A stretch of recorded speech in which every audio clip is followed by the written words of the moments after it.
ላደረግሽው ነገር ለመልካምነትሽ ከኛ ጋር አብረሽ ለሰጠሽን ጊዜ በሚል ነው ይሄን ልዩ ስጦታ ይሰጡሽ?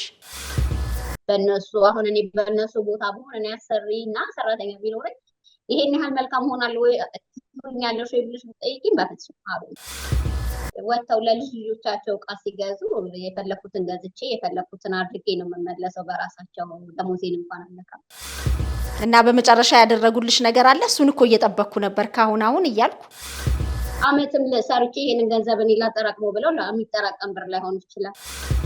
እንዴት ነው እህል ውሃው ነው ታዲያ ለ17 ዓመታት ያህል እዛው ያከረመሽ? አሰሪ ሳይሆን አባት ወይ ቤተሰብ አልታመን ሲላቸው ጓደኛ ፍቅረኛ እያሉ አብዛኞቹ ይበላሉ። እግዚአብሔር ያደረገልኝ በጣም በጣም ይሄ ነው ብዬ መናገር ይከብደኛል። መኖር በጊፍት መንደር ጊፍት ሪል ስቴት ከደንበኞች በቀረበልን ጥያቄ መሰረት ከሚያዝያ 23 እስከ 26 የሚቆይ ታላቅ የሽያጭ መርሃ ግብር ዳግም አዘጋጅተናል። በዚህ የሽያጭ መርሃ ግብር ላይ በመሳተፍ የቤት ባለቤት እንዲሆኑ በክብር ተጋብዘዋል። ለመኖሪያም ሆነ ለኢንቨስትመንት ተመራጭ በሆነው በለገሃር መንደር ላይ ከባለ 1 እስከ ባለ 3 መኝታ አፓርትመንቶች በተጨማሪም የተለያየ ካሬ ስፋት ያላቸው የንግድ ሱቆችን ከልዩ ቅናሽ ጋር ለሽያጭ ይቀርባሉ። ለተጨማሪ መረጃ ከታች ባለው ስልክ ቁጥር ይደውሉልን።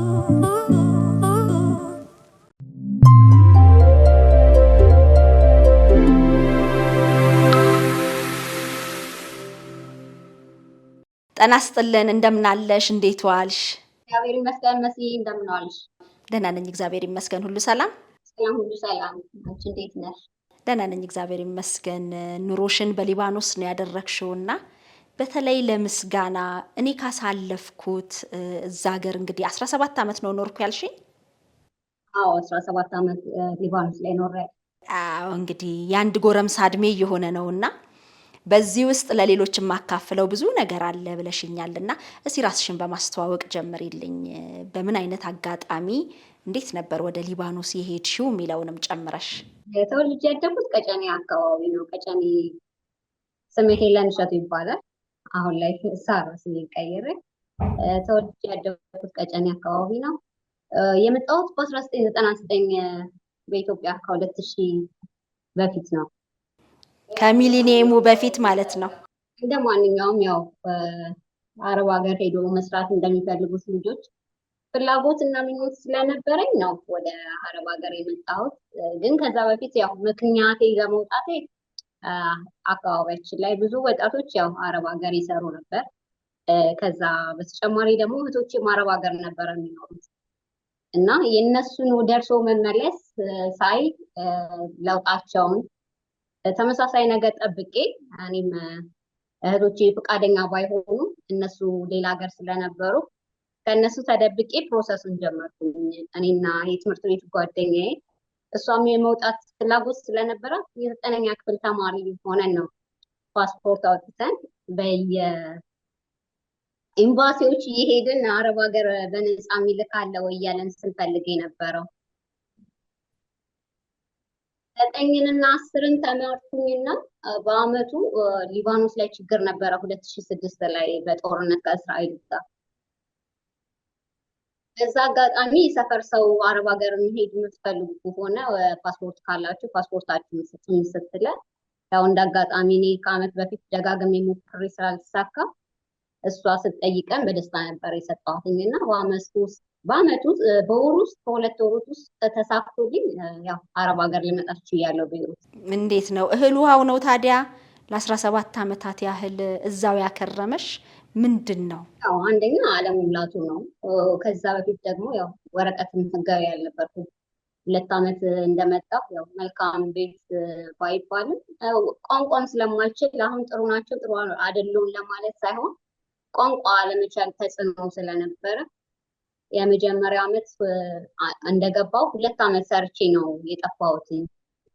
ሰዎቹ ትንሽ መልካም አልነበረውም። እኔም ቋንቋ ችግር አለብኝ። ብቻ ያ አዲስ ነገር ስለነበረ ኢትዮጵያ ያሰብኩትና እዚህ ስመጣ የነበረው ነገር አንድ አይደለም።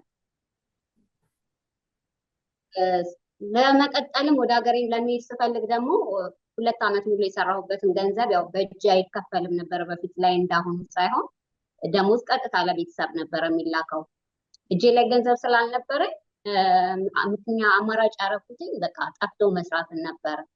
እንደ አጋጣሚ ሆኖ ያው በ24 መጣሁ እዚህ ሀገር ክሪስመሳቸው በ2 ዓመቴ 24 ላይ ጠዋት ላይ ተነስቼ ጠፋሁ።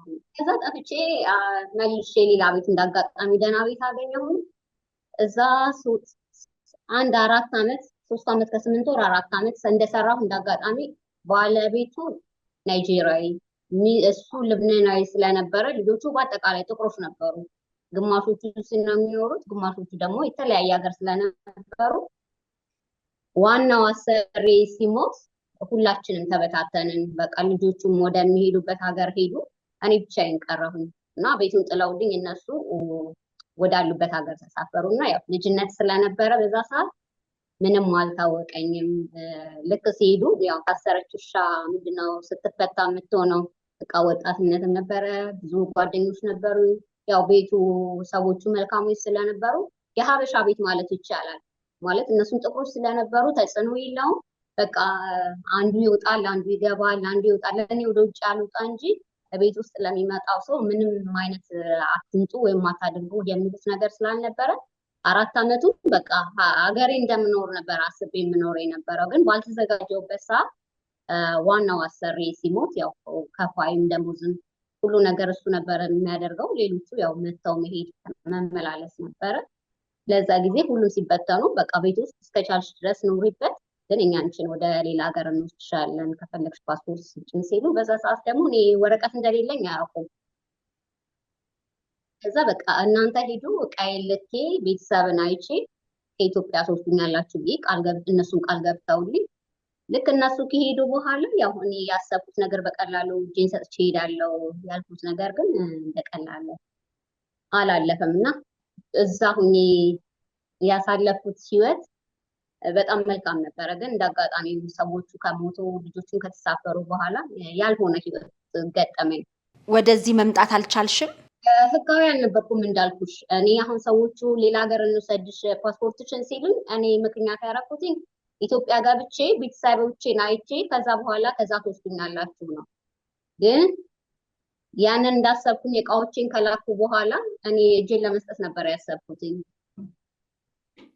እጄን ለመስጠት ባሰብኩበት ሰዓት አጋጣሚ ከልጆች ጋር እዚህ የሚኖሩ ጓደኞች ስለነበሩኝ እጅ እንደምሰጥ ለአጋጣሚ እንደዚህ በጣም ለምቀርበው ጓደኛዬ ለምቀርበው ሰው እንደዚህ ያስባለች። ሳምንት 15 ቀን እጇን ትሰጣለች ስትለው ለምን እጇን ትሰጣለች? እጇን ከምትሰጥ ለምን እኛ የሚጨርሱ ፕሮሰሱን የሚጨርሱ ትንሽ ብር ተከፍሏቸው ፕሮሰስ የሚጨርሱ አሉ።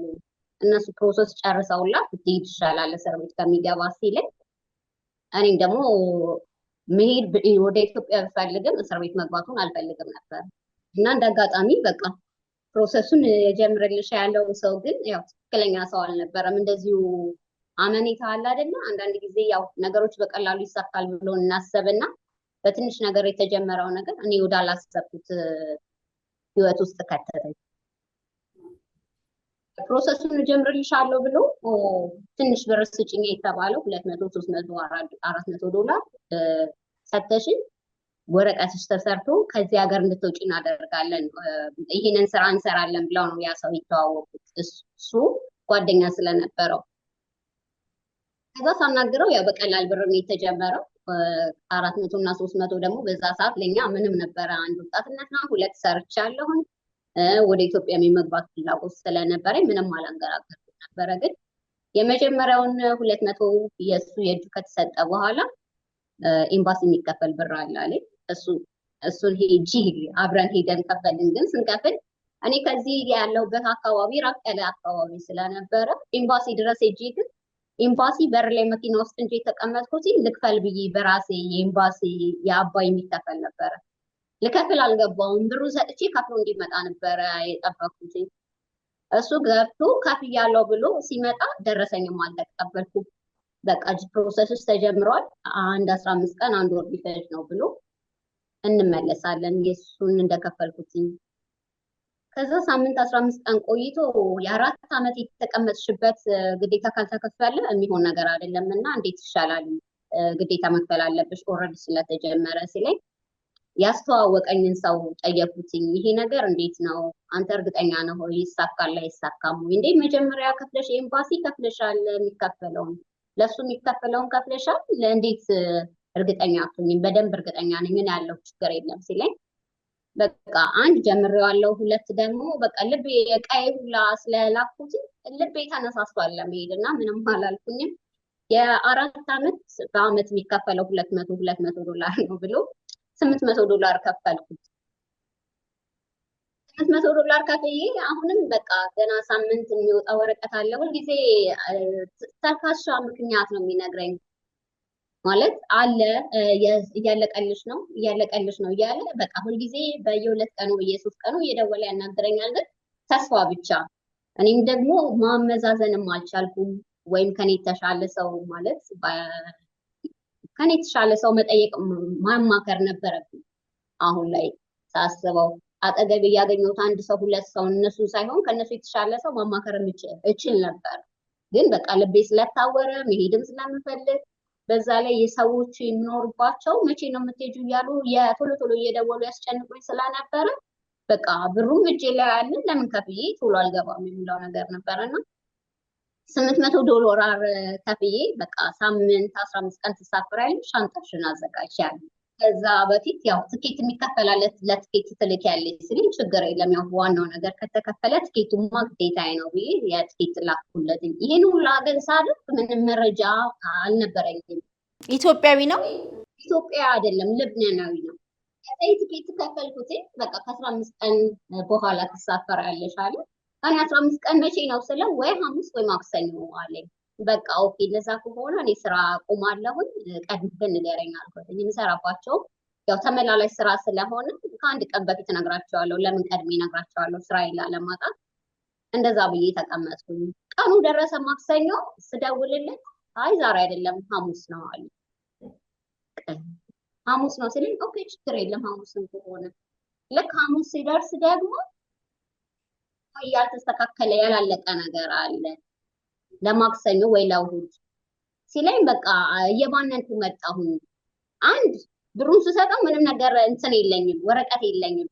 ኤምባሲም ሲሄድ ገብቶ ከፍሎ ደረሰኝ እንኳን እኔ መጠየቅ ስችል እሱ ደረሰኝ ልስጥ ሲለኝ ምን ችግር እሱ ምንም አያስፈልገኝም ብዬ ነው የአባዬ የከፈልኩበትን እንኳን አልተቀበልኩትም። ገብቶ መውጣቱን እንጂ ደረሰኙንም አላየው። ይሄን ያህል ከፍያለሁ አለ። ኦኬ ብዬ ብር ሰጠሁኝ። ገባ ወጣ። $800 ስከፍለው ምንም አይነት ማስረጃም የለኝም። $1000 በላይ አወጣሽ? $1000 በላይ ለእጁም ይከፈላል። ፕሮሰሱን ሲጀምር ደግሞ ለሰው ይከፈላል ብሎ ከዛ በላይ ተቀበለኝ። ትኬት ሲያስቆርጠኝም የከፈልኩት ብር አለ።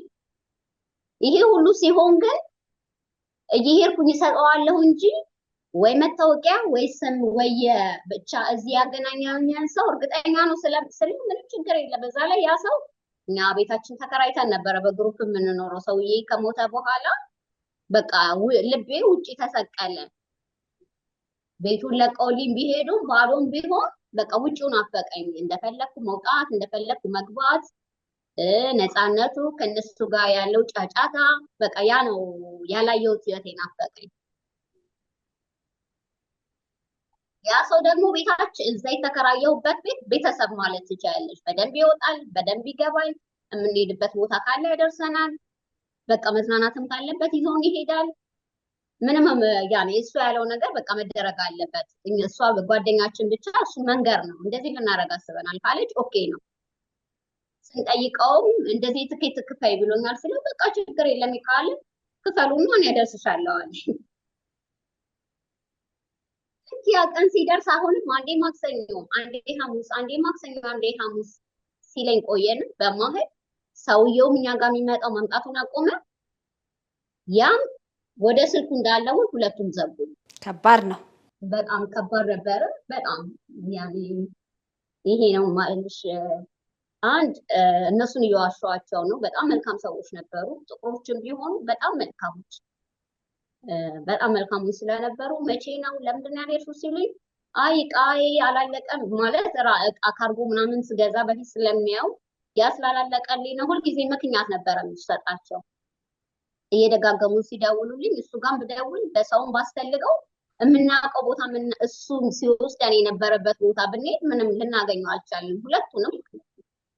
ከዛ በቃ እንደተበላሁኝ ብሬን አወኩኝና አሳመንኩት ራሴን። ከዚህም በኋላ በቃ ጠንክሬ መስራት ነው ያለብኝ ብዬ እንደ አዲስ ያው የሰዓት ስራ እየሰራሁኝ ይሄንን ቤት አገኘሁኝ። እዚህ አሁን የሚሰራው መልካም ሰዎች ብቻ። የት ሀገር ነበር የሚወስዱሽ? እንትን ለንደን ነበረ ሊወስዱኝ ነበረ። ለንደን የመሄድ እድልሽንም ነው ያበላሹብሽ? እንደዛ ነው ያበላሹት። ደግሞ እኔ በጣም ትልቅ ጥፋት ያጠፋሁት ቢያንስ እነሱ ሲደውሉ ትክክለኛውን ነገር ተናግሬ ህጋዊ እንዳልነበር ፓስፖርት እንደሌለ ማድረግ ስችል በቃ እነሱ እየደወሉ ቶሎ ቶሎ ለምን አልሄድሽም እያሉ እንትን ሲያስቸግሩኝ እሱ ብሬን ከበላኝ በኋላ ስልክ ሲም ካርዴን ነው ቁጥሬን ነው የቀየርኩት። ስለዚህ ከዛ በኋላ ወረቀትሽ ተስተካከለ? እንዴት ሆንሽ? ወረቀት ያልተስተካከለም በቃ ድጋሚ እንደ አዲስ እጄ ላይ ያለው ብር ኢትዮጵያ ገባበታል ያልኩትኝ ምኑ ብር በቃ አለቀ። ካርጎ ተልኮ ለእነሱ የሚከፈለው ተከፍሎ እዚህም በቃ ልቤ አንዴ ውጭው ህይወትን ሳየው በጣም እንትን ብሎኛል። እጄ ላይ ያለው አለቀ። እንደ አዲስ አብዬ ኑሮ ጀመርኩኝ። ቤቱንም ቁልፍ አስረክቤ ያለሁኝ ከጓደኞቼ ጋር ተከራይቼ መኖር ጀመርኩኝ። ከዛ መሀል ነው እዚህ ቤት የሰዓት ስራ ተገኝቶ እዚህ ቤት የገባሁት። አንድ 12 ዓመት ሆኖኛል እዚህ ቤት። በእውነት ወረቀትሽን አስተካክለው ወሰዱሽ ወይስ እንዴት አረጉ? እዚህ ቤት ገባሁኝ። የምሰራው በሰዓት ስራ ነበረ እና ትንሽ በቃ አለመግባባቶች በሰዓት እያረፈርኩኝ ሌላ ቦታ ሰርቼ ስመጣ እዚህ እየረፈደብኝ ሳስቸግር በጣም ከሰውየው ጋር አልተግባባንም። እሱ ደግሞ ከደቂቃ አንድ ደቂቃ አልፎ ሳይሆን ከአንድ ደቂቃ በፊት እንድገባ ነው እዚህ ቤት የሚፈልገው። በቃ በሰዓትሽ ውጪ፣ በሰዓትሽ ግቢ። ከዛ ውጪ ግን የኔን ሰዓት እንትን እንዲያልፍ አይፈልግም። በቃ እንደዛ ሲሆን ደግሞ ይሄኛው ትንሽ ረጅም ሰዓትን ክፍያቸውም ደህና ስለነበረ ሌላውን ስራ አቁሜ እዚህ ቤት ገባሁኝ። እዚህ ቤት የምሰራው ያው ከጠዋት ከ4 ሰዓት እስከ ከሰዓት በኋላ እስከ 10 ሰዓት ነበረ። በቋሚነት እዚህ ቤት ገባሁኝ። ከጓደኞችሽ ጋር ተከራይተሽ ወደምትኖሪበት ለአዳር ትሄጃለሽ? ከጓደኞቼ ጋር ጠዋት እወጣለሁ፣ ማታ ላይ እገባለሁ። ከሰዓት በኋላ የሰዓት ስራ ሌላ ስራ ካለ ከዚህ ስወጣ እሰራለሁ። አንዳንዴም በጠዋት ከተገኘ ጠዋት ተነስቼ ሰርቼ እዚህ ቤት እገባለሁኝ እና በዚህ ሁኔታ 1-2 ዓመት እያሳለፍን ነው። በመሀል ሰዎቹም እዚህ ልጆች ነበሩት እና ከውጭ ይመጣሉ ከአሜሪካ መጥተው ያው ሌላ ቦታ የምሰራውን ስራ እዚህ በሰዓት መስራት ጀመርኩኝ። እንዳጋጣሚ ሆነው እረፍታቸውን ጨርሰው ሊመለሱ እረፍታቸውን ጨርሰው ሲመለሱ ያልኩሽ ከዚህ በፊት እቃቸውን ትተው ሲሄዱ ወርቃቸውን ጥለው ይሄዳሉ። ማለት ጥለው ሳይሆን አንድ ቦታ አድርገው በማስቀመጫ አስቀምጠውት የከተቱት መስሏቸው ባል ሚስት የከተተች ሚስት ደግሞ ባል የከተተ መስሏቸው ጥለውት ይመለሳሉ ወደ አሜሪካ። ያንን ወርቅ አንቺ አይተሽው ነበር? እኔ አይቼ ቤቱን ስዘጋጋ ያው ተመልሰው የሚመጡት ከሁለት ዓመት በኋላ ስለሆነ ሸፋፍኜ ስወርድ ለአባትየው ይዤለት መጣሁኝ። ይሄ ነገር ምንድን ነው? ጥለውት ሄደው ነው ወይስ ጌጥ ነው? ማለት እኔም በዛ ሰዓት ማለት ትልልቅ ስለሆነ እንትን ነው መሰለኝ። ይሄ ወርቅ ቅባል አይደል? ስንት ግራም ይሆናል? የሚስትም የባልም ነው። የአንገት አለው፣ የእጅ አለው፣ የጆሮ አለው። ያኔ የባለቤቷም የእጅ ብራስሌት እና የአንገት አለው። የባልም የሚስትም አንድ ላይ ማለት ነው። ከዛ ለአባታቸው ሳሳየው ኖ ይሄማ ጌጥ ስለሆነ ነው እንጂ ጥለውት የሄዱት ወርቅማ ቢሆን እዚህ እንትን አይልም እና ምን ላደርገው ሲል ውሰጂ ይለኛል። ያው እሱም አባታቸው ረጅም ጊዜ እዚህ ሀገር ስላልኖረ ወርቅ ነው ብለውም አላሰበም ወይ ምን እንጃ። በዛ ሰዓት ምን እንትን እንዳለው በቃ ውሰጂው፣ ወርቅ ቢሆን ጥለውት አይሄዱም፣ እንደ ቀላል ነገር ነው፣ በቃ ጌጣጌጥ ነው የመሰለው። ውሰጂው ሲለኝ እኔም ወሰርኩትኝ። ጓደኞቼ ጋር ማታ አሳየኋቸው። በግሩፕ ነው የምንኖሩ እንዳልኩሽ 4-5 ነን። ከዛ በላይ ደግሞ አጃቢዎቻችን አሉ። በቃ ቤታችን የልጅነት ነገር ሲሆን እንትን ሆኖ ሁኔታ የሚበዛበት ቤት አለ አይደል? ወሰርኩኝና አስቀመጥኩትኝ። እንዳጋጣሚ ወር 2 ወር እንደሆነ እኛ ቤታችን በሻማ ተቃጠለ። የምንኖርበት ቤት ጓደኛዬ ሻማ አብርታ ጓደኞቿ ጋር ትሄዳለች። እኔም ሰዎች ሌላ ቤት ስለነበራቸው ከነሱ ጋር ሌላ ቦታ ነው ያለሁት። ስራ የሚገባ ስራ ገብቷል። ቤት ውስጥ ያ ሻማ ተቀጣጥሎ ያው አብዛኛውን ሳሎን ውስጥ ያለውን እቃ ሶፋ፣ ቲቪ ምናምን ነገር አቃጥሎ እግዚአብሔር የተመሰገነ ይሁን ግን መኝታ ቤታችን አልደረሰም። እቃችን ተቃጥሎ የተወሰነ እቃ ተቃጥሎ ልብሶቻችን፣ ሌላ ነገሮቻችን ተረፈና እንዳጋጣሚ ያው ተነገረን፣ መጣን፣ እቃችንን አወጣን። እግዚአብሔር ይመስገን። በዛ ሰዓትም እነሱም ወርቅ እንደሆነማ እነሱም ሰዎችም ገና አላወቁም፣ ጥለውት እንደሄዱ አልለበሱትም፣ ይሁን አልፈለጉት አላውቅም። ተዘማሪ አላቸው። እኛ ከዛ ቤት ወጥተን ከ2 ወር ከ3 ወር በኋላ ትዝ ሲላቸው ያንን ነገር ሊለብሱ ሲፈልጉ ወርቁ ሲፈለግ የለም። እኔ እዚህ ቤት እንዳልኩሽ የምሰራው ተመላላሽ ነው። ከዛ ለአባታቸው ነው ያለሁበት ደውለው ሲጠይቁ ሳራ ጠይቃኛለች እኔ ነኝ የወሰደው ያልኳት። ያው በዛ ሰዓት እነሱም በደንብ አያውቁኝም። ማለት አመት 2 አመት ነው አመት ምናልባት አመት ወይ 2 አመት እንኳን አይሞላኝም እዚህ ቤት። በዛ ላይ ያው የተወሰነ ቀን መጥተው ስለሚመለሱ መልካምነቴን ጥሩነቴን ያው ጥሩ ናት እንጂ ይሄን ያህል ዲቴል አያውቁኝም ነበረ።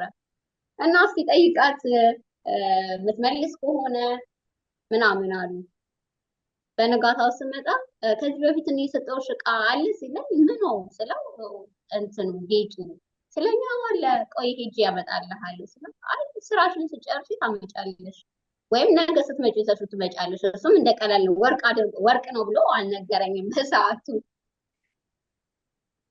ከዛ እንደዛ ላይ ከቤት ገባሁኝና ለጓደኛዬ ወርቅ ይሄ ነገር ወርቅ ሳይሆን አይቀርም ሰዎች እኮ መልሸዋል ስላት እኔ እኮ አይተነዋል ስናየው እኮ ከውስጥ ጽሑፍ አለ ወርቅ ነው ስንልሽ ዝም ስላልሽ ነው ዝም ብዬ ያስቀመጥኩት አለች።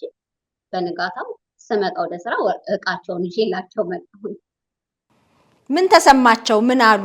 አንቺስ ወርቅ መሆኑን ስታውቂ ምን ተሰማሽ?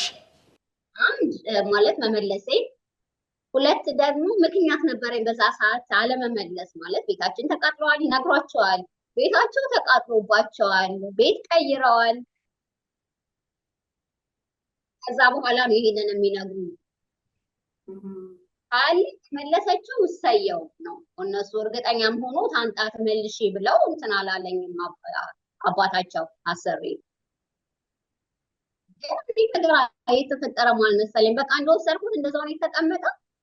መልሼ መለስኩላቸው ወርቃቸውን። በጣም ተደሰቱ። እግዚአብሔር የተመሰገነ ይሁን። በዛ ምክንያት በቃ ነገሮች መቀየር ጀመሩ። አንድ እነሱም ሲጀመር ያው ባህሪያቸው ከታወቀ አንቺም እንትንሽን ካወቅሽ ማለት ግዴታሽን እነሱም ግዴታና መብታቸውን ካወቁ ይሄን ያህል የሚያጋጭ ነገር የለም። ከዛ በኋላ ግን ያው እነሱም በጣም አመኔታ መጡ። መልካምነት ለሰው መናገር ጀመሩ።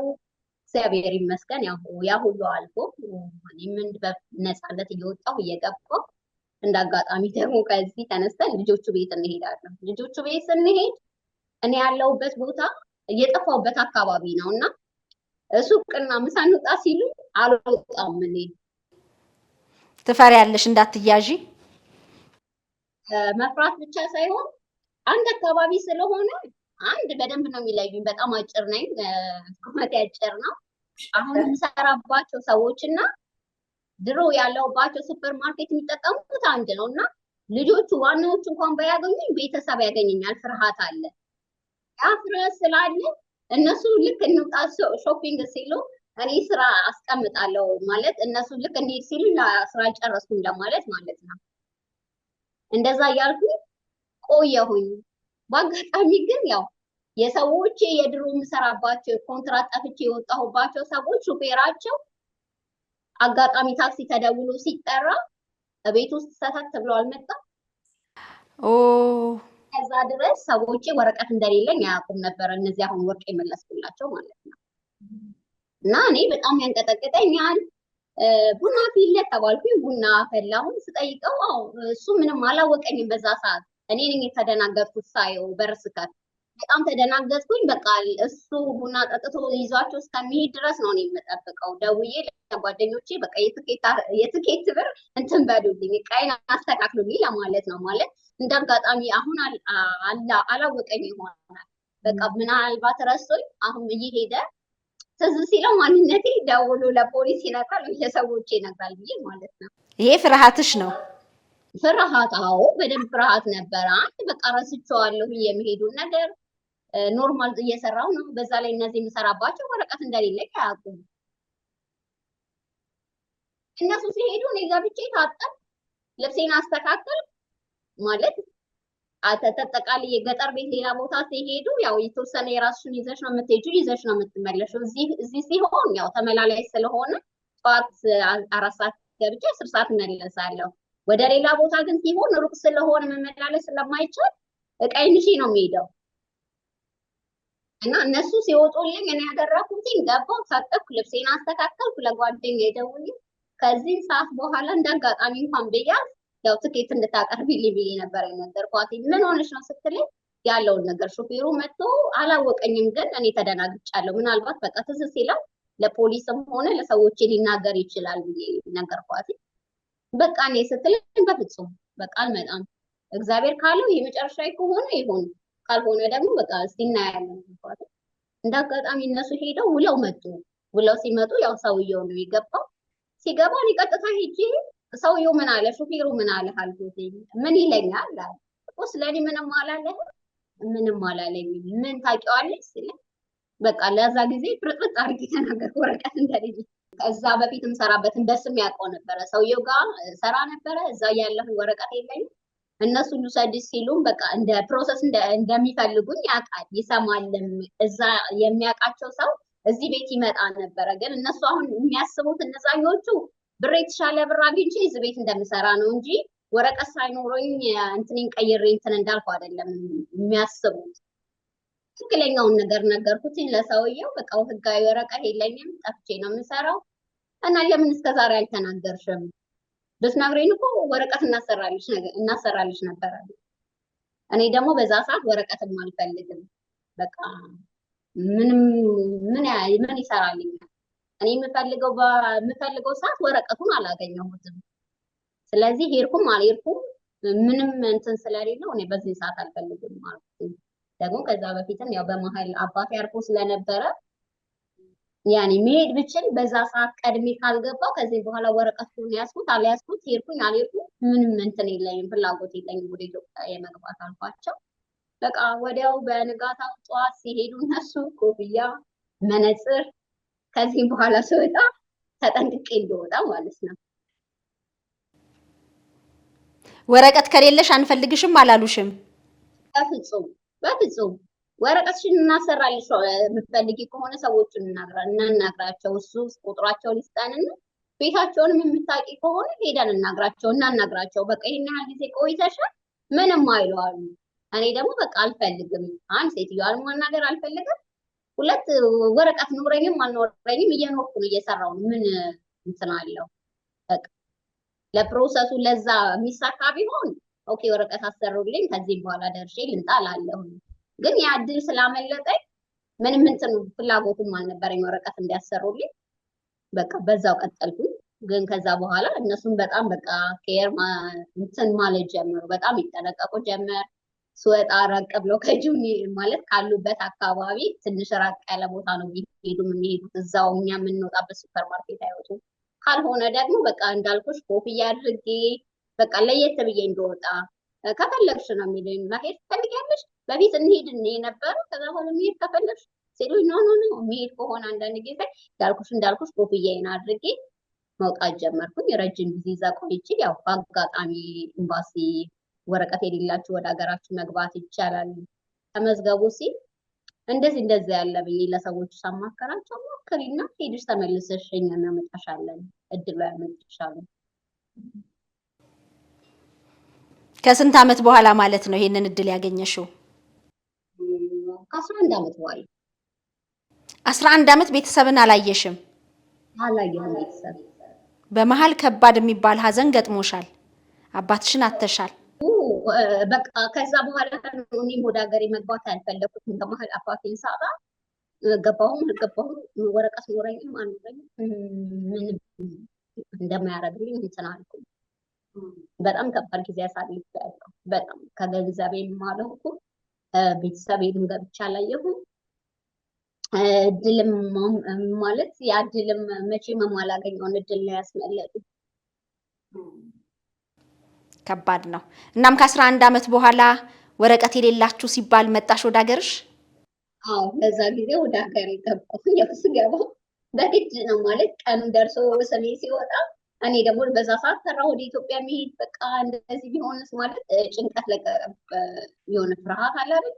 ይህን ዓመት ሙሉ ቆይቼ ሰው ምን ይለኛል በቃ ራሴ በራሴ እንትን ሆንኩኝ።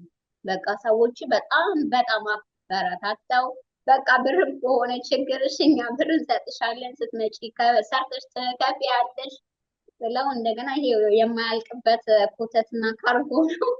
እሱን አድርጌ በ11 ዓመቴ ወደ ኢትዮጵያ ገባሁ። እንዴት ነበር ቤተሰብ አቀባበሉ? አንቺስ ከ11 ዓመት በኋላ ቤተሰቦችሽን ስታገኝ፣ ተወልደሽ ያደግሽበት ሰፈር አብሮ አደጎችሽን ስታገኝ እንዴት ነበር ስሜቱ? በጣም መግለጽ አልችልም። አልኩሽ እኔ ይዤ የገባሁትን ሻንጣ መግፋት አልቻልኩም። ሲጀመር ከዚህ ራሱ ስገባ 46 ኪሎ ነው አይደለ? 46 ኪሎ መግፋት አቃተኝ። ከዚህ ወደ ኢትዮጵያ መሄድ የመጀመሪያ ጊዜ ነው ስገባ ኤርፖርት ነው ያየሁት። በ11 ዓመቴ ነው ስመለስ ኤርፖርት ነው ያየሁት። ገና ስሜቱ ከዛው ጀምሮ የተለየ ነበር። በጣም ፍርሃት አለ፣ ድንጋጤ አለ፣ ደስታ በቃ ሁሉ ነገር እንትን ያለ ነው ማለት ድብልቅልቅ ያለ ስሜት ነበረ የሚሰማኝ። እግዚአብሔር የተመሰገነ ይሁን። ያው መግባት አይሁት ገባሁኝ። ቤተሰብም በሰላም አገኘሁ። ማን ተቀበለሽ ኤርፖርት? ቤተሰቤ፣ እናቴ፣ እህቶቼ፣ ከዚህ የነበሩ ጓደኞቼ አብሮኝ የነበሩ ያው ግሩፕ እንዳልኩሽ አብረን ስናብድ የነበረን ግሩፖች ነበሩና በአጠቃላይ አንድ ላይ ነው የተቀበሉ እና የተለየ ደስታ ነበረው። በጣም በቃ አልኩሽ እናቴን እስከማያት ድረስ እኔ ቤተሰብን እንደዚህ በአካል በቃ ሁልጊዜ መጥፎን ነበረ ማስበው። ቤተሰብ አባቴ ካጣው በኋላ ሁልጊዜ መልካም ነገር አይታሰበኝም። በቃ አሁንም ሌላ ሰው ሞተ ወይ የሆነ ነገር እባላለሁ የሚለው ፍርሃት ስላለ ሁልጊዜ ፍርሃት ነበረኝ እና እግዚአብሔር የተመሰገነ ይሁን ግን በሰላም አባቴ ቤተሰቦቼን አግኝቻለሁ። ደስ አለኝ። ተቀመጥኩኝ የተወሰኑ ወራቶች። እንደገባሁኝ ማረፍ ነበረብኝ። በጣም ከስቻለሁኝ። ደግሞ ያው አረብ ሀገር የሄደ ሰው የሚመለስ ወደ ኢትዮጵያ የሚገባ ሰው ወፍሮ ነው መሄድ ያለበት፣ እንደኔ ከስቶ መሄድ የለበትም ነበረ። እኔ ደግሞ ሲሄድ በጣም ከስቼ ነበረ ማለት አለመመቸት ሳይሆን ሰዎች በጣም መልካም ናቸው እንዳልኩሽ፣ በቃ ሰውነት ግን አልነበረኝ ጤነኛ ማልመስል ነበር እና ያ የመጣው ሰው ሁላ ምን ሆነሽ ነው በቃ በክሳቴ ጭራሽን መሳቀቅ ጀመርኩኝ። ስለዚህ በደንብ አንቺን ለመንከባከብ ቤተሰብም ደፋ ቀና ማለት ጀመረ። ፍዳቸውን የበሉት በቃ በስርዓት አትበይም። እኔ አሁን በላው ብዬ ስል እነሱ ገና አልበላሽም አረቢ በቃ ያ ለእኔ ራሴ እንትን ሆነ፣ ጭንቀት ሆነ። ኢትዮጵያ ገብቼ 8 ወር እንዳልኩሽ ተቀመጥኩኝ፣ እረፍት አደረግኩኝ። ያው ትንሽ ገጠር እንደውም ከተማን ብዙ መቀመጥም አዲስ አበባ ላይ አልወድም ነበረ። በቃ ያየኝ ሁላ ከሳሽ ምናምን ነገር ምንድን ነው የምታስቢው እንዴት እስካሁን ምናምን የሚለው ነገር ተጽዕኖ ስለነበረ በቃ ወደ ገጠሩ ወደ ገዳም ምናምን ሲሄድ ነው ሰላም ያለኝ። ማያልፍ ጊዜ የለም አልፎ ኢትዮጵያ 8 ወር ተቀምጬ አጋጣሚ ቤሩትም ተዘግቶ ነበር። እኔ እንደገባው ፓስፖርቴን እንደላኩላቸው እዚህ ሀገር ደግሞ ተዘጋ። ግን እንዳጋጣሚ ያው እነሱ ሰውም ስለነበራቸው እጃቸው ትንሽ ረጅም ስለነበረ ወረቀት አሰሩልኝ። ግን ከኢትዮጵያ ወደዚህ ሀገር መግባት አይቻልም ተብሎ እንትን አለ። ብትገቢም ከዚህ ትመለሻለሽ ተባልኩኝ። ሌላ ፈተና። ታዲያ እንዴት አደረግሽ? እንዴት ተመልሰሽ መሄድ ቻልሽ? እሺ በቃ እግዚአብሔር ራሴ ማለት ነው። መሲ ወረቀቴ ሊቃጠል 1 ቀን ነው ሲቀረው ከ8 ወር በኋላ በቃ እግዚአብሔር እንዳደረገ ያደርገው። እንዳጋጣሚ አሁንም እንደዚሁ በደላላ ሰው አገኘና ግን ያው ቤተሰብ የሆነ ሰው ነው። ለምን እንደዚህ አትሞክሪም አለኝ። ከሆነ እሰየው፣ ካልሆነ ምንም ካልሆነ የሚባል ነገር የለም ይሆናል ሞክሪ አለኝ። እንዳጋጣሚ በሌላ ሀገር ዞሬ ቤሩት ገባው። በ17 ገባው። በ18 ነበረ ወረቀት የሚቃጠለው እዚህ ሀገር። ከዛ በኋላ በቃ ወረቀትም ስለተከለከለ እዚህ ሀገር መግባት አልችልም ነበረ። ግን ከሌላ ሀገር ወደዚህ ሀገር ስገባ ፕሌን ውስጥ እኔ ብቻ ነኝ ኢትዮጵያዊ ያለሁት። ኤርፖርትን ስንወጣ እንዳልኩሽ እንደዛው በቃ በፊት አንድ ፕሌን ሁለት ፕሌን ነው ኢትዮጵያኖች ወደ ቤይሩት የሚገቡ። እኔ በገባሁበት ሰዓት ግን እኔ ብቻ ነኝ ያለሁት። ስለዚህ እነሱ ጋር ሄድሽ?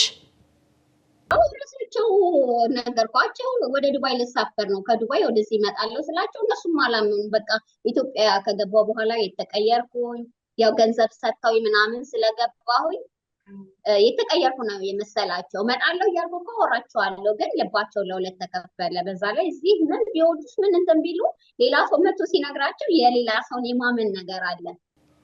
ስለዚህ በዱባይ አድርገሽ ዛሬ ሊመጣ ነው ስላቸው እርግጠኛ ነሽ አሉ። አዎ እርግጠኛ ነኝ። እስቲ ትኬትሽን ላኪ፣ ፎቶ አንስተሽ ትኬትሽን ላኪ። ትኬቴን ፎቶ አንስቼ ላኩላቸው። እዚህ ሀገር የምገባበትን ሰዓት አወቁ። ኤርፖርት መተው ጠበቁኝ። በቃ ስገባ ግን እነሱ ራሱ አላመኑም። ማለት ዳግም ተመልሳ ትመጣለች አላሉ። በቃ ማለት ሌላ ሰው የሚላቸው ከሌም ሄዳ ቀረች። ያው አብዛኞቻችን እዚህ ቶሎ እንዲለቁን እንመለሳለን ብለን እንሄድና ከገባን በኋላ አንመጣም ወይ ስልካችንን እንዘጋለን። እንደዛ ነገር ስላለ እነሱም በቃ ያንን ነው እንትን ያሉት። ስለዚህ ተመልሰሽ እነሱ ጋር ሄድሽ። አሁን ስንት ዓመት ሆነሽ ተመልሰሽ ከሄድሽ? አሁን ከተመለስኩ አሁን ወደ 6ኛ ዓመቴ ነው። ከዛ ወዲህ ወደ ቤተሰብ አልመጣሽም? በመጣው ተመልሼ እንደመጣው በ4 ወሬ እና በ5 ወሬ ለ3 ቀን አዲስ ዓመትን ሄጄ ነበር። አዲስ ዓመትን አክብሬ በ3ኛ ቀን የተመለስኩኝ። አሁን እዛው ነሽ። ምንድን ነው የተስማማሽ? አሁን ቤቱ ይሄን ያህል ዓመት እንድትኖር ያደረገሽ ምንድን ነው? ሰላሙ፣ ነፃነቱ በቃ ማለት እዚህ አካባቢ እንትኑን ካወቅሽ የእነሱን ህጋቸውን ካወቅሽ አንድ ወጣ ያለሽ ከተማ ናት፣ ገጠር ናት። ቤይሩት እንደምትባለው ዋና ከተማ ማለት ነው። በቃ ሰላም ያለበት ቦታ ስለሆነ ጫጫታ የለም፣ ነፃነት አለ። በፈለግሽ ሰዓት ወጥተሽ ማለት የምትሄጂበትን ትክክለኛ ቦታ እንደዚህ ቦታ ልሄድ ነው ብለሻቸው ከወጣሽ ለምን የለም። እንደውም ከተቻለ ሊያደርሱሽ ላይ ይችላሉ የምትፈልጊበት ቦታ። እነሱ የሚፈልጉት ትክክለኛ ግልጽ እውነቱን እንድትናገር ይቻላል። እና ሰዎችም አጋጣሚ መልካም ነበሩ። እንደመጣው ግን በአመቱ ያው ኮሮና ምንም ስለተደራረበ አዎ ኢኮኖሚውም በጣም ደቆ ነበር አይደል? አዎ ኢኮኖሚው ደቀቀ አልኩሽ። በፊት በጣም መልካሞች ናቸው። ኢኮኖሚም ወጥተው ለልጅ ልጆቻቸው እቃ ሲገዙ የፈለኩትን ገዝቼ የፈለኩትን አድርጌ ነው የምመለሰው። በራሳቸው ደሞዜን እንኳን አልነካም እንዳልኩሽ። በፊት ከጓደኞቼ ጋር የምኖረውን ከ2 ዓመት ከ3 ዓመት በኋላ እኔም ተጠቃልዬ እነሱ ቤት ገባሁኝ። በቃ አንድ ምንም የምጠቀመው ነገር የለም። ውጭውን አይቼዋለሁ። ምንም እንትን የለውም። ከጥቅሙ ጉዳቱ ነው የሚያመዝነው። ውጭው ላይ ራሳቸው ጋር ቤት ሰጥተውኝ ተጠቃልዬ መኖር ጀመርኩኝ። እሰራለሁኝ። ስጨርስ ገብቼ የማርፍበት ክፍል ሲሰጡኝ እነሱ ጋር መኖር ጀመርኩኝ። አሁንም ተመልሼ እንደመጣው በአመቱ አልኩሽ ኮሮና መጣ። ኮሮና ሲመጣ ግን አጋጣሚ መልካም ነው ያልኩሽ። በጣም ጥሩ ሰው ነው ያለኝ። አባታቸው በጣም መልካም ሰው ነው። በታመመ እና በቃ በጣም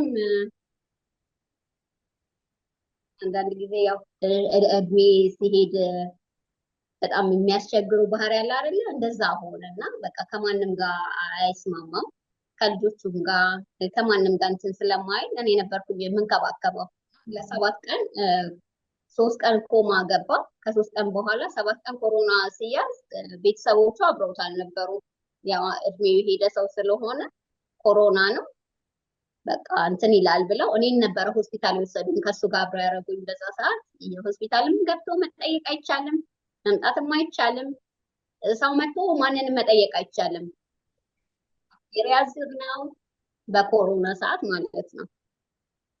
እግዚአብሔር ሲል ደግሞ ያው እሱ ወደ ደህና ሆነ። 7 ቀን እዛ እንደቆይን በ8ኛው ቀን በቃ የተሻለ ጤንነት ላይ ሲሆን መውጣት አለበት። እዚህ ቤት ውስጥ ሆኖ ነርስ ተቀጥሮለት እዚሁ ፊዚዮቴራፒ ጀምሮ እዚሁ እንትን እንዲል አደረጉት። ሆስፒታል ወጣን። ያው እነሱ ግን በዛች 7 ቀን ውስጥ ይሞታል እንጂ ይኖራል ብለው አላሰቡም ነበረ። አንቺስ ስጋት ውስጥ አልነበርሽም? ይይዘኛል የሚል ሰውየው ይገዛሻል። ባህሪው ማለት በጣም በጣም መልካም ሰው ነው እንዳልኩሽ። እኔ እንደውም አንዳንድ ጊዜ እኛ ኢትዮጵያኖች ወይም እኛ ጥሩ አይደለንም በእነሱ። አሁን እኔ በእነሱ ቦታ በሆነ እኔ አሰሪ እና ሰራተኛ ቢኖረኝ ይሄን ያህል መልካም ሆናለሁ ወይ ትሆኛለሽ ወይ ብለሽ ብትጠይቂኝ በፍጹም አሉኝ። መልካምነቱ ደግሞ ግድ እሱን እንድንከባከበው አደረገኝ። አልኩሽ ያ ጎዶሎ አለኝ። ጎዶሎ ላይ ስልሽ አባቴን በህይወት አላገኘሁም። እኔ ኢትዮጵያ ሳድግ አባቴን እግሩን አጥቤ እስከምመጣበት ሰዓት ድረስ ሁላችንም ቤተሰብ አባታችን ጎንበስ ብሎ እግሩን አይታጠብም ነበረ። እግሩን አጥቤ ነው ያደግነው። ሁላችንም ቀጨኔ ላይ እንደምታውቂው ያው በጣም ዝቅተኛ ኑሮ ብንኖርም ቤተሰቦቻችን ደክመው ነው ብዙ መስዋዕት ከፍለው ነው የሚያሳድጉት እና ያ ነገር አብሮኝ ስላደገ አባቴን እግሩን አጥቤ ነበር እንትን የምለው እና እዚህ አሁን ከቆየው በኋላ አሰሬ ሳይሆን አባት እሱ ደግሞ ያው እንግዲህ እሱ ሲናገረው ነው መልካም፣ እኔ ብናገረው ትርጉም የለውም። እንደ ልጅ ሆነ ሰዎቹም ያው ውጪ ላይ ናቸው ያሉት። በስልክ ነው እንደዚህ አድርጉ እንደዚህ በሉ ብለው የሚሉት እንጂ መቶ የሚንከባከበው ሰው አልነበረም። እና በቃ ታሞ ከተመለሰ በኋላ በነርስ ቢቀጠርለትም አብዛኛውን በቃ እኔ ነበርኩ እዚህ ስንከባከበው የነበረው። እግዚአብሔር የተመሰገነ ይሁን። ጊዜ ቢወስድም 3 ወር 4 ወር ሲሆን በቃ ነርስም እንደማያስፈልገን የራሴ መንከባከብ እንደምችል ነገርኳቸው። የሚገርም ነው። አንቺም ያሳየሽው ትህትና፣ ፍቅር እነሱም ደግሞ ያሳዩሽ የሚገርም ነው። በጣም ከዛ በኋላ በቃ ማድረግ ያለብኝ ነገር እንዴት ነው ልጅ ለአባቷ ማድረግ ያለባት ነገር ካለ ከማድረግ ወደ ኋላ ነበረ። እስካሁንም ደግሞ ያው ግዴታ የተወጣው ነው ብዬ ነው የማስበው። የራስሽስ ህይወትን ለመመስረት አታስቢም? እንግዲህ ቀላል አይደለም። 17 ዓመት እስከ መቼ የሚለው ባይምሮሽ አይመላለስም? የኔ የምትይውን ህይወት ለመመስረት ትዳር ለመያዝ በአገርሽ ለመኖር አታስቢም? አዋይ አስቤ ነበር የመጣሁት። ስመጣ እንዳልኩሽ 2 ዓመት እቆያለሁ ብዬ ነው እንጂ የመጣሁት እንደዚህ 5 እና 6 ዓመት ይሆነኛል ወይም በዚሁ ሌላ ቦታ እሄዳለሁ የሚል ነበረ ሀሳብ ኖሮኝ የመጣሁት። ግን ያው እዚህ ስደርሽ ደግሞ ነገሮች ይቀየራሉ። እንዳልኩሽ ዓመት እንደሞላኝ ነው የቤይሩት ኮሮና መጣ፣ ኢኮኖሚያቸው ተቀየረ እና በቃ እኔ ደግሞ በደህና ስካፈል ኖሬ ልክ ነገሮች ሲቀየሩ በቃይ ብሎ መውጣቱም ትንሽ ከበደኝ። በግማሽ ያህል ቀንሰሽ ደሞዝ ስትሰሪ ምን አሉ? ማለት ነገሮች ከተስተካከሉ ወደ ነበረበት ይመለሳል። ሰውዬ የሰው ድጋፍ አይወድም። ማለት ልጆቹም ቢሆኑ ሰው በሱ እንዲጠቀም እንጂ ከሱ እንዲወስድ እንጂ ልጆቹም ቢሆን ለሱ እንዲያወጡ የሚፈልግ ሰው አይደለም። እንዳልኩሽ ረጅም ዓመት 60 ዓመት ናይጄሪያ ቆይቶ ሰርቶ የመጣ ሰው ነው። ብራቸው በአጠቃላይ ባንክ ነው ያለው። በፊት ሲኖር እንዳልኩሽ እንኳን ለእኔና እንደ አጋጣሚ ሌላ ሰው ካየ ጓደኞቼን ካየ ራሱ እንደዚህ አድርጉ ብሎ ገዝቶ የሚሰጥ ሰው ነው እና ኢኮኖሚያቸው ሲቀየር እንኳን ለኔ ለደሞዝ እና ለራሳቸው ማለት ወር ለመድረስ ራሱ በጣም አስቸጋሪ ሆነ። ያንን ደግሞ እያየሽ ክፉን ማለት ብዙ ነገር ከነሱ ጋር ሆኜ ያሳለፈ አሁን ነገሮች ስለተቀየሩ ወደ ሀገሬ ልግባ ማለት ከባድ ነው። እኔም በዛ ሰዓት ደግሞ በቃ በአመትሽ ወይ በ2 ዓመትሽ ወደ ቲቪ በትይ ያሰብኩት ስመጣ 2 ዓመት ሰርቼ እና ከመጣሁ አመት ሆኑት ነገሮች ሲቀየር ያሰብኩት ምንም አልሆነልኝም ነበረ።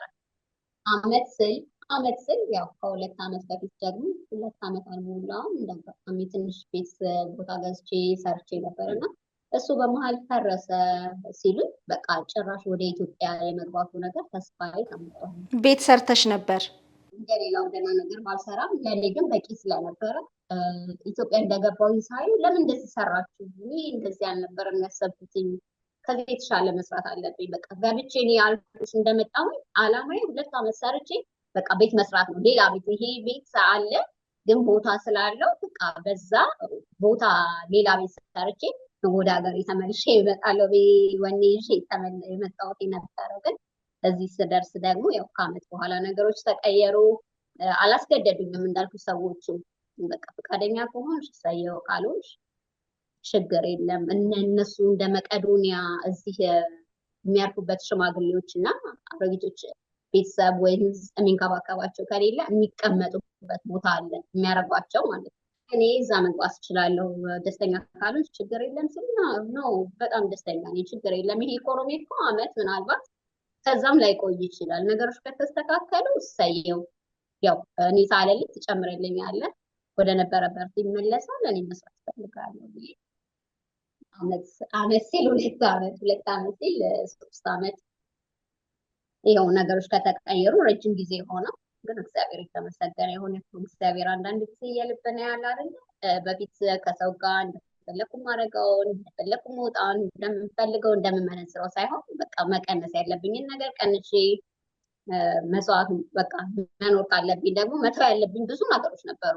አላግባቡ መውጣት፣ አላግባቡ መግባት፣ አላግባቡ ሳንቲም መመንዘር ስለማገኝ የብርን ጥቅም አላወቅኩትም ነበረ። ከ11 ዓመት በፊት ማለት ሰርቻለሁኝ፣ አለ ስራ ያሳለፍኩት ጊዜ የለም።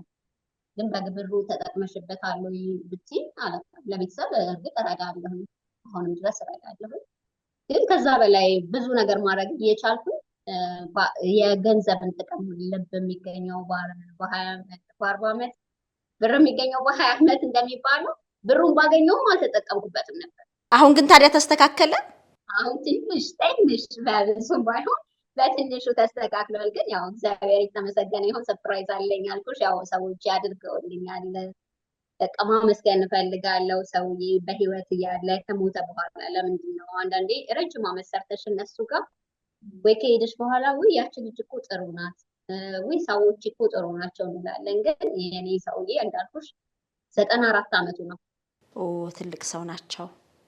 ትልቅ ሰው ነው፣ ግን ራሱን ያውቃል። በደንብ ይወጣል፣ በደንብ ይገባል፣ በደንብ በጣም ከኔ የተሻለ እንትን ይላል።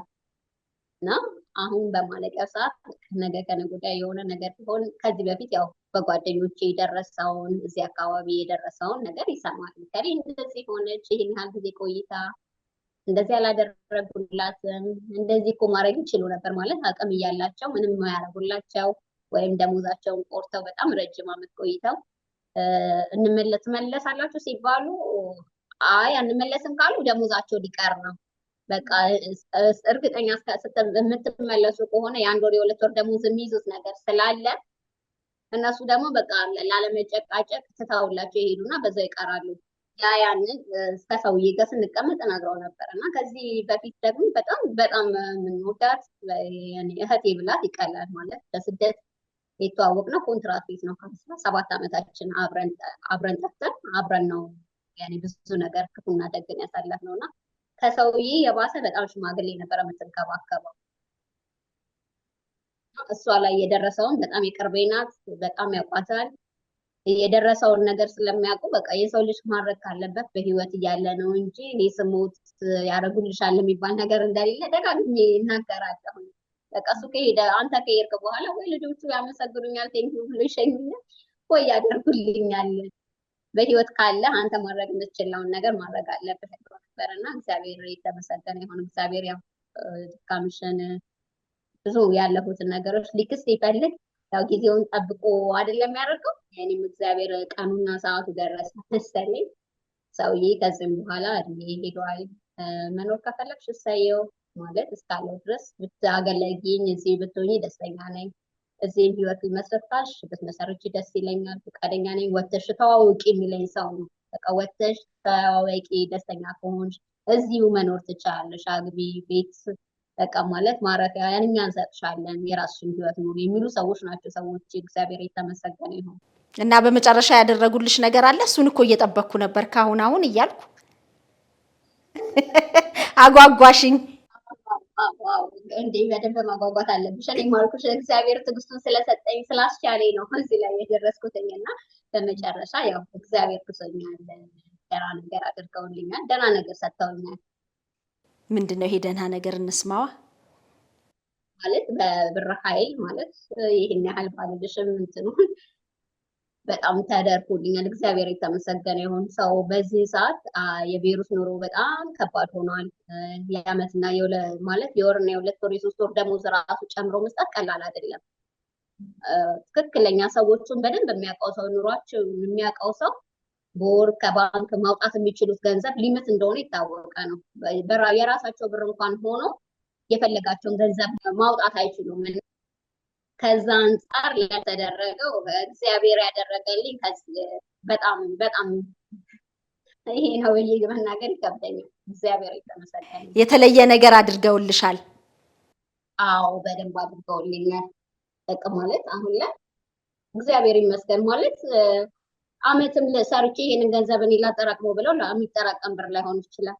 ቤተሰብ ረድቼ እዚህ አንዳንድ ነገር ማድረጋቸው እንደፈለኩ ቤተክርስቲያንም ሆንኩኝ ከጓደኞቼ ጋር ወጥቼ ላጠራቅመው ብል ይሄንን ብር አላጠራቅም። ስለዚህ ላደረግሽው ነገር ለመልካምነትሽ ከኛ ጋር አብረሽ ለሰጠሽን ጊዜ በሚል ነው ይሄን ልዩ ስጦታ የሰጡሽ?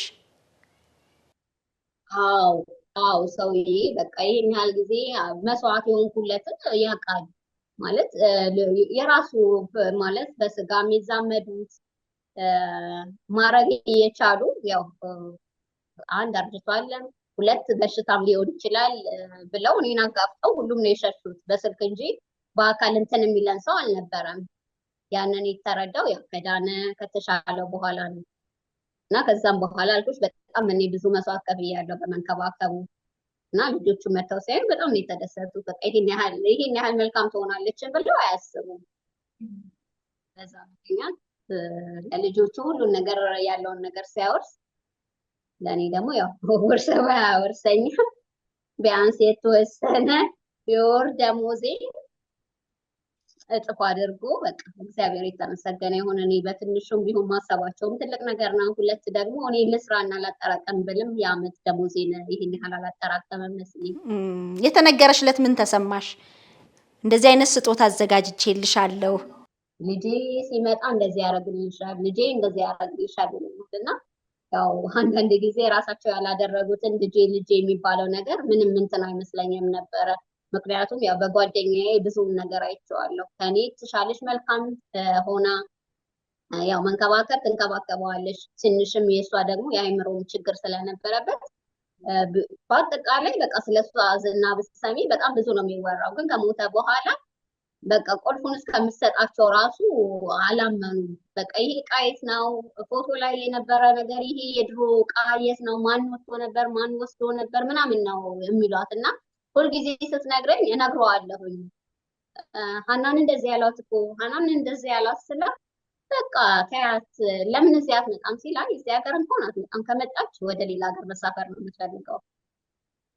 በቃ ያንን ደግሞ ለማድረግ እኔም ሞከርኩላት። እዚህ በሰዎቹ በማውቃቸው ሰዎች የእሷንም የኔንም ብር ሼር አድርገን ከዚህ ሀገር እንድትወጣ ራሳቸው ዘመዶቹን ብንጠይቃቸው አላገዟትም እና በቃ ይሄን ያህል ናችሁ እናንተ ማለት አለመኝታ ብዙ ጊዜ ያሳልፋለች። ጓደኛዬ እንዳልኩሽ የጤና ችግርም ስለነበረበት በጣም ብዙ መስዋዕት ከፍላ ሁልጊዜ እንነግረዋለን። ፎቶ ታልክልኛለች፣ እኔ ሰውዬው ፎቶ ልክላታለሁ፣ ልደሳ ከብርለት ፎቶ ልክላታለሁ፣ እሷም ትልክልኛለች። በዓል ሲሆን እሷም ከሽማግሌዋ ጋር ናት። እኔም ሰዎች የአሜሪካና እዚህ ናቸው፣ ግን እነዚህኞቹ ለበዓልን አክብረው ከዛ በኋላ ነው የሚመጡት እና ከሰውዬ ጋር ሳከብር ፎቶ ስልክላት እሷም ለሰውየዋ ታሳያለች።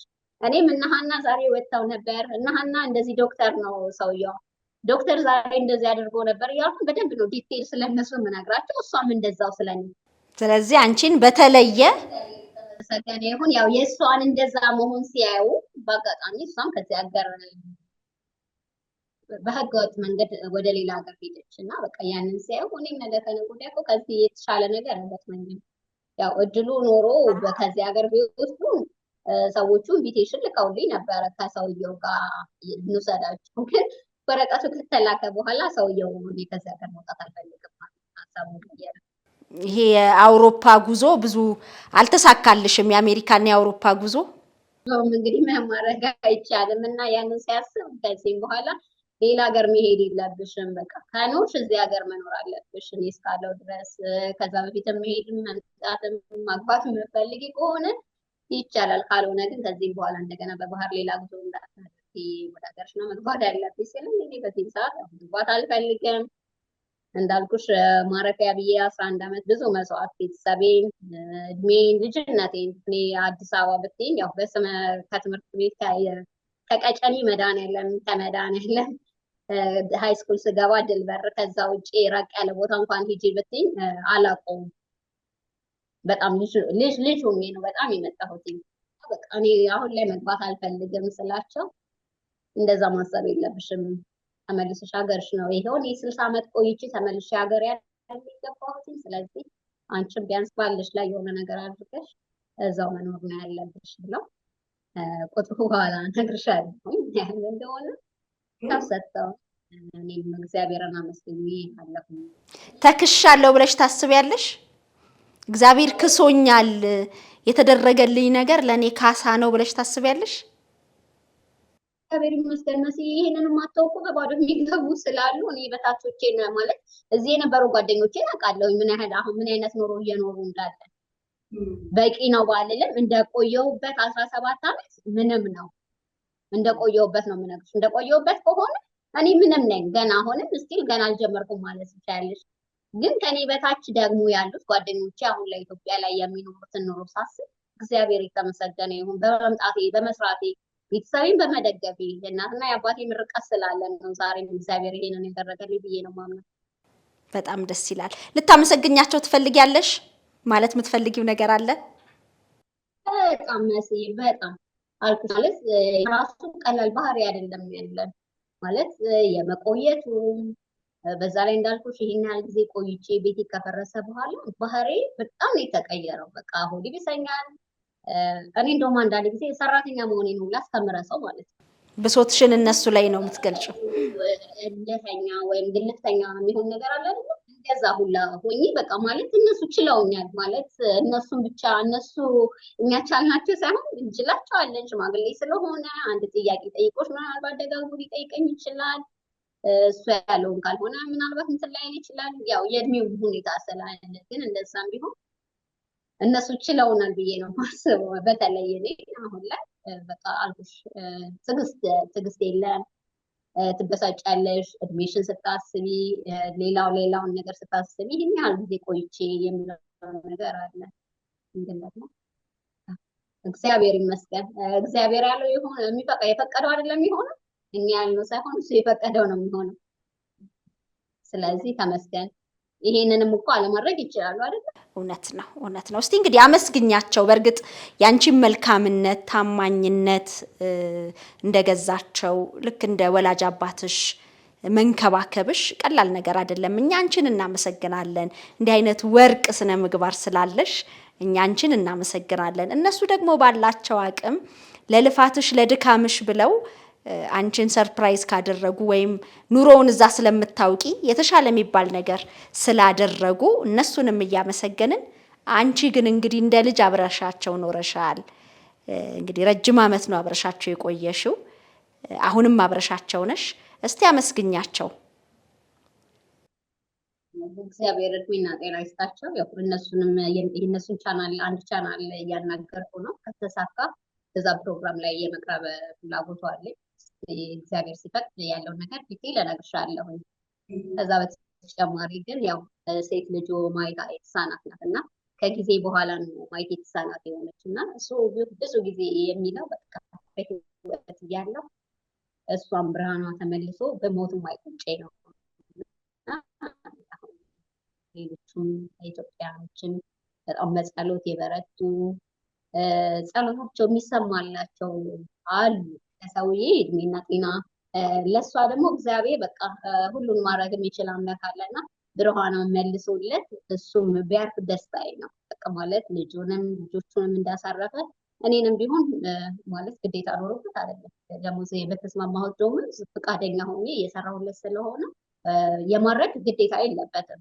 ያው አንዳንድ ጊዜ ያው እንዲሁ ልናገር ካረገ የሚለው ነገር ተናግሬ እሱም አይ ከዚህ በላይ ይገባሻል እኮ የሚለው ነገር እና በቃ የሆነ ነገር ደጋግሜ የምናገረው ነገር ጓደኛዬን እንዳልኩሽ ብዙ ሆናለት ምንም በባዶ አውጥተው እንትን እንዳላት ሲያስብ ያ ነው እንደውም ለሱ እንትን የሆነው ጃራስ የሆነው ማለት እሷ በጣም መልካም ሄዶም አይተዋታል ማለት ሲያደርሱኝ እኔ አጋጣሚ ልጆቹ ቤት ሲሄዱ አንድ ቀን ሰራና በሁለተኛው ማታ ወይም በንጋታው ወደ እሷ ጋር ካልወሰዱኝ አኮርፋለሁ። እሷ ጋር ሄጄ ውዬ ማታ ነው የምመለሰው ወይም ማደርም ካለብኝ አደሬ በንጋታው ነው የምመለሰው።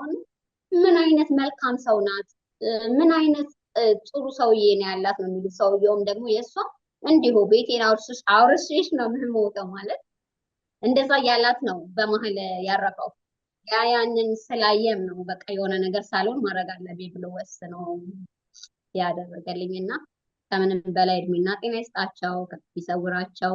እንዳልኩሽ እግዚአብሔር ደግሞ እንደው ልጁን ብርሃኗን መልሰውላት እሱ ቢያርፍ ምንም አይመስለኝም። እስቲ በቋንቋቸው ንገሪያቸው።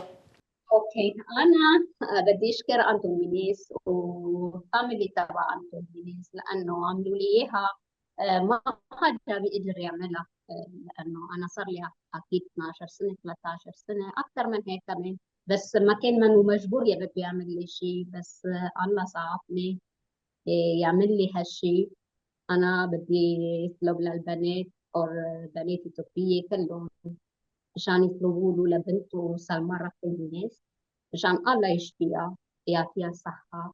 لقاله كمان أكيد عمره كبيرة، بس بدي إياكم كلكم تصلوا لها لسلمى الناس، لقاله كمان عشان الله يعطيه الصحة وعافية. بشكركم كثير، أنا بحبكم. أكيد ما بستاهل هالشيء لأنه عملتوا لي إياها، بس أنا بدي واركم، بدي يكون أحسن من هيك، مش إنه أنا مني منيح، إن كان منيحة لألكم بس أنا بقول لازم يكون أحسن من هيك። በጣም ደስ ብሎኛል በእውነት ያሳለፍሽውን ስላጋራሽን፣ በመልካምነትሽ የሆነልሽን የተደረገልሽን አነሰ በዛ የሚለው ሚዛን ውስጥ ሳናስቀምጥ ግን አንቺ መልካም በመሆንሽ የሆነው ነገር በጣም ደስ ብሎናል። እንግዲህ አንቺንም እንኳን ደስ አለሽ እላለሁኝ። ተመልካቾችን በእርግጠኝነት ደስ በሚል ሁኔታ ሀሳባቸውን ስሜታቸውን እንደሚገልጹ አምናለሁ። በጣም ነው የማመሰግነው። እኔም በጣም አመሰግናለሁ። እግዚአብሔር ያክብርልኝ ልታዳምጪኝ ስለፈለግሽ። ያው ከዓመት በፊት ነው ስናወራ የነበረው፣ ግን ያው ሰዓቱና ጊዜው ደርሶ አሁን የሆነው በምክንያት ነው። እውነት ነው። ከዚህ በኋላ ነው ይሄም ሰርፕራይዙ የመጣውና ለሱም ይሆናል። እውነት ነው፣ እውነት ነው። አዎ የሆነው እግዚአብሔር የተመሰገነ ይሁን ስለሁሉ ነገር። ግን አንድ ነገር ኢትዮጵያ ላሉ እህቶች ወንድሞቼ ማስተላለፍ እና መናገር የምፈልገው ነገር አለ። እዚህ ሀገር ላይ ስለቆየን እና ስላልቆየን ሳይሆን በየጊዜው ቤተሰብን እየረዳን ነው የምንኖረው እና ከዚህ ሀገር ስንመለስ በጣም ብዙ ነገር ይዘን እንደመጣን ነው የሚያስቡት አብዛኛው። ስንረዳ እንደቆየን ዝም አይላቸዋሉ እና ያ በጣም ከባድ ጥሩ እንዳልሆነ፣ ሁለት ደግሞ በስለታ ነው እህቶቻችን። አሁን አብዛኞቹ እዚህ ብትጠይቂያቸው ቤተሰብ ጋር ነው ወይ ፓስፖርት እንትን ሳያወጡ ነው የሚመጡት አብዛኞቹ፣ አካውንት ሳይከፍቱ ያላቸው አማራጭ ወይ ለቤተሰብ መላክ ነው ወይ ለእህት ለወንድም ነው። እነሱ ደግሞ ያንን የሚላክላቸውን ገንዘብ በታማኝነት አያስቀምጡም። በጣም በቅርብ የኔ የምላት ሰው ረጅም ዓመት እዚህ ቆይታለች። ለራሷ ቤት ሰርታለች፣ ለቤተሰቦቿ ሰርቪሶች ሰርታለች፣ ገንዘብ ትልካለች። ያ ግን አልበቃ ብሏቸው የምታስገባው ብር በእህቷ ነበር እና እንደ አጋጣሚ እህቷ ታምም ያለው ደስተኛ አይደለሁም እና ወደ ሀገር እመጣለሁ ስላት አሁን እንዳትመጪ ነው ያለቻት። አሁን እንዳትመጪ ትንሽ ስሪ። እንዴት ትንሽ ስሪ ትኛለሽ? ጊዜ ሄዷል፣ በዛ ላይ እያመመኝ ነው ስትላት፣ አይ ገንዘብሽን አሁን ስለማታገኝ እጅሽ ላይ ገንዘብ ካለ ችግር የለም ነይ፣ እጄ ላይ የነበረውን ግን አጥቼዋለሁ፣ ትንሽ ጠብቂኝ፣ አንድ አመት ድረስ ተጣበቅሽ እመልስልሻለሁ ነው የተባለችው። እና አንዳንድ ጊዜ ስታደርጉ እህቶቻችሁን ቢያንስ የገንዘቡ የነሱ ስለሆነ ብታማክሯቸው እምቢ አይሏችሁም። ቢያንስ በገንዘባቸው ግን ፈቃደኝነታቸውን እንኳን ጠይቁ። በቃ እነሱ ባለቀ ሰዓት ተነስተው እንምጣ ሲሉ እንደዚህ አይነት ነገር እየነገራችሁ ተስፋ ታስቆርጧቸው። እውነት ነው። ትልቅ መልእክት ነው። ብዙዎች የሚገጥማቸውም ችግር ነው።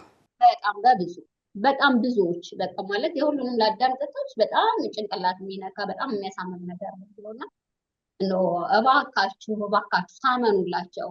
እዚህ ሰው ሀገር እንዳያስቀምጡት ወይ ወረቀት የላቸው ወይ ወጥተው የሆነ ነገር ይገጥመናል እያሉ ቤተሰብ ጋር ያስቀምጣሉ። ወይ ቤተሰብ አልታመን ሲላቸው ጓደኛ፣ ፍቅረኛ እያሉ አብዛኞቹ ይበላሉ። ስለዚህ እንደው ቤተሰብ እህት፣ ወንድም፣ እናት፣ አባት ያልታመነ ማን ነው የሚታመነው? በቃ ገንዘቡን እንኳን ቁም ነገር ላይ ላናርገው፣ ገንዘቡ አይጠቅምም እናውለው እንኳን ደህና ንብረት ላይ እንኳን ብትሉ ችግር የለም አውሉት። ግን ቢያንስ ገንዘብሽን አውጥተነዋል እንደዚህ ያስበናል። በቃ ቀድሞ ከተነገራት ለቤተሰብ የማትሆነው ነገር የለም። አንድ ልጅ የምትሰደደው ለራሷ ሳይሆን ለቤተሰቧ ነው። እኔ እዚህ ሀገር ስመጣ ምንዛሬ 7 ብር ነበረ መስል። በጣም አብዛኞቹ የቆዩ ናቸው እኔ የማውቃቸው። እንግዲህ በዛ ሰዓት ያለው ምንዛሬና አሁን ያለው ነው እንትን ያስቀምጡትም። አሁን ላይ ግን እንመለስ እንግባ ሲባሉ ወይ ብር ቦታ ተገዝቶበታል ወይ እንደዚህ ሆነሻል። እንግዲህ ከዚህ ዓመት በኋላ እንደዚህ አይነት ነገር ተነግራ ምን ያህል ብርታት ኖሯት ነው እቺ ልጅ የምትሰራው? ተሰባብራለች እኮ በቃ ቤተሰብ ኦልሬዲ እንትን ብሏታል፣ አድቋታል። ተስፋ የሚባል ቤተሰብ ያልታመነ ማን ይታመን ይላል። ያንን ስትሸሽ ደግሞ ጓደኛ ወይ ፍቅረኛ ትይዝና በሱ ማስቀመጥ ትችላለች። ነገ ከነገ ወዲያም እዛም ስትሄድ ያንንም አታገኝምና እባካችሁ በቃ ለእህት ለወንድሞቻችሁ ለቤተሰብ ነው አስቡ፣ አስቡላቸው። እናንተ እነሱ እናንተን ያላመኑ ማንን ይመኑ? በቃ ሁልጊዜ ተበይ ሆኖ እህቶቼ አይቅሩ ነው የምለው። ትልቅ መልእክት ነው በእውነት በጣም ትልቅ መልእክት ነው። ብዙዎችም የሚገጥማቸው ችግር ነውና እባካችሁ የሚለውን መልእክት ብዙዎች ይሰሙታል። እግዚአብሔር ያክብርልኝ። በጣም ነው ማመሰግነው። ደግመን ለመገናኘት ያብቃን። እንግዲህ ሁሉ ነገሮች ተስተካክለው ወደ ሀገርሽ የመምጣት እድሉ ካለን በአካል እንገናኛለን። እህል ውሃና ህይወት ደግሞ እዛው የሚቀጥል ከሆነ ምን ላይ ደርሰሻል የሚለውንም እንዲሁ መረጃ እንለዋወጣለን። ለዛሬው ግን እግዚአብሔር ያክብርልኝ። እጅግ በጣም ከልብ አመሰግናለሁ። በጣም አመሰግናለሁ። በስሜ እግዚአብሔር ፍቃድ ሁሉም ነገር አሳውቅሻለሁ። ቸገር የለም። አሜን። እኔ እናት አመሰግናለሁ። ሸገር ኢንፎ አዳዲስ ወቅታዊና ተአማኒ የሆኑ መረጃዎችን ያገኙበታል። ሰብስክራይብ በማድረግ ቤተሰብ ይሁኑ። የምንለቃቸው ቪዲዮዎች ፈጥነው እንዲደርሱ የደውል ምልክቷን ይጫኑ። ውዴታውን ለመግለጽ ላይክ፣ ሀሳቡን ለማካፈል ኮሜንት፣ ለሌሎች ለማጋራት ደግሞ ሼር ያድርጉ። አብራችሁን ስለምትሆኑ ከልብ እናመሰግናለን። ሸገር ኢንፎ ታማኝ የመረጃ ምንጭ